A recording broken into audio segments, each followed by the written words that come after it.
இப்போ மகர ராசிக்கு ரொம்பவும் எதிர்பார்ப்புடன் இந்த 2026 எதிர்பார்த்து காத்திருக்கிறார்கள்.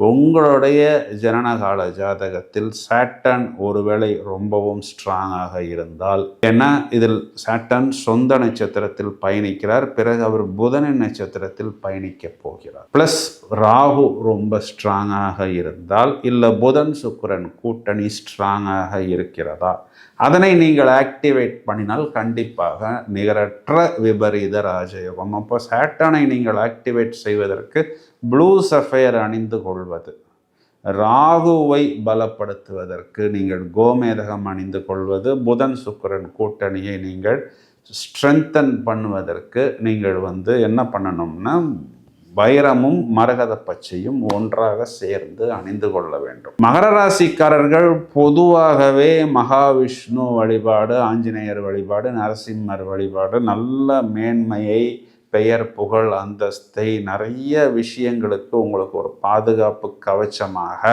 நல்ல ஒரு இளமை மாறாத தோற்றம், ஒரு புத்திசாலித்தனம், நல்ல பேச்சாற்றல், ஒரு வசீகரம், ஒரு ஈர்ப்புத்தன்மையை எல்லாம் உங்களுக்கு ஏற்படுத்தி கொடுக்கும்.